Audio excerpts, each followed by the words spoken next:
My name's Brent, and today we're here in my studio, where I draw, I teach, I learn, and this is where I wrote my new book, The Art and Science of Drawing. Learn to observe, analyze, and draw any subject.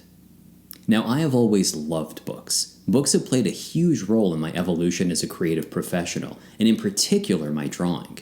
I'm still finding things to learn from books I bought 30 years ago. Drawing books have been so important to my drawing education, and the idea that I could write a drawing book, share some of the experiences I've had, and pass on some of the knowledge I've gained is really exciting to me. So I've been drawing for over 30 years, and I've been teaching drawing for over 20 years. Teaching drawing and working with students has given me some of the most meaningful experiences in my creative career.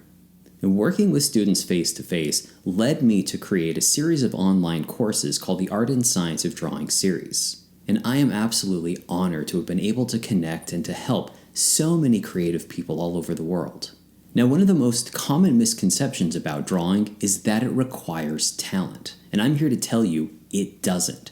Drawing is not a talent. Drawing is a skill that anyone can learn as long as they're willing to study and practice. My new book is based on my decades of teaching experience. It distills the drawing process down to its most essential tools and techniques. This book will give you one of the clearest and most straightforward approaches to drawing, and one that has helped tens of thousands of students pursue their creative passions. Now, drawing is a fundamental skill that is at the heart of nearly all other creative endeavors. The ability to draw is required for architecture, fashion design, illustration, painting, storyboarding, production design, comics, and more. So one of the best things you can do if you want to be a creative professional is learn to draw.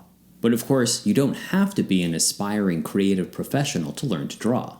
Drawing is a great skill for anybody to learn, even if it's just a hobby. I think of drawing as kind of like yoga for the mind. People who learn to draw often report that the world around them suddenly becomes richer, colors appear brighter, light and shadow appear more dramatic. They tend to notice more detail in the world. Drawing isn't just a skill, it's a way of being in the world. When you learn to draw, your mind will be opened up to all kinds of new experiences. And this book gets to the heart of the drawing process. It's going to teach you the tools and techniques you need to draw any subject you're interested in. So now, I'm going to read a section from the introduction of this book out loud. It's called Drawing Demystified, an overview of the drawing process. So get comfortable and let's get started. Drawing Demystified, an overview of the drawing process. One of the most common misconceptions about drawing is that good artists get their drawings right the first time. People imagine that inspiration strikes and the artist effortlessly draws line after beautiful line until an image magically emerges on the page. This is far from reality, but this misconception keeps many people from trying to draw at all. I've been drawing seriously for nearly 30 years, and I still make countless mistakes in every drawing I create. I am far from alone. Visit the studio of any drawing group and you can easily tell the amateurs from the pros. The amateurs will immediately draw dark lines with ill-founded confidence. The pros will hold back and carefully craft their drawings using very light lines. A dark line is a commitment, but a light line can be moved, altered, or erased with ease. Experienced artists patiently draw and redraw their subjects using light lines until they have captured its basic forms and proportions.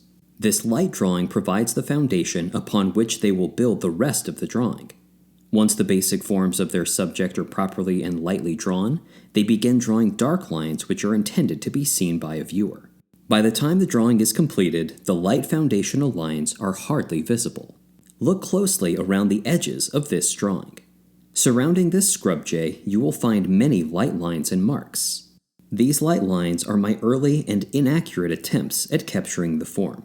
For example, look at the end of the bird's tail, and you can find multiple attempts at its length.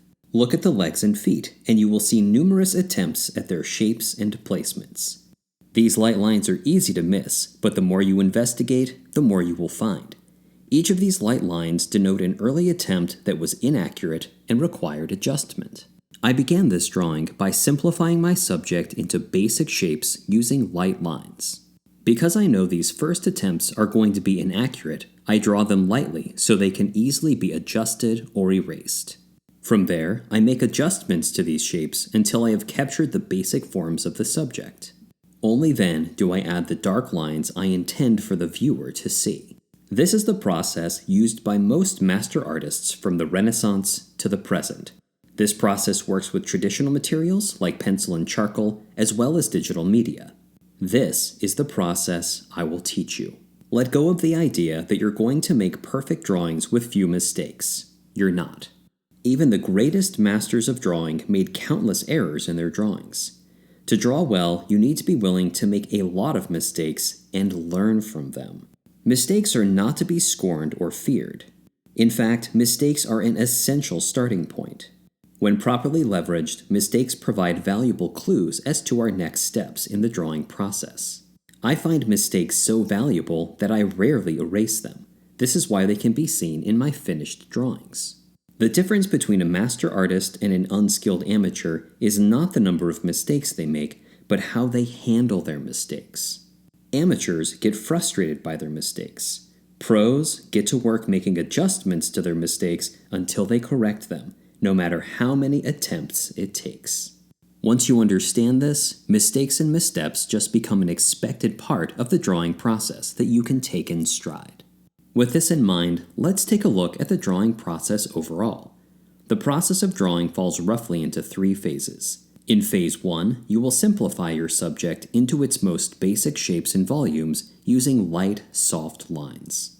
In this first phase, you will work out the general proportions and placements of the various parts of your subject.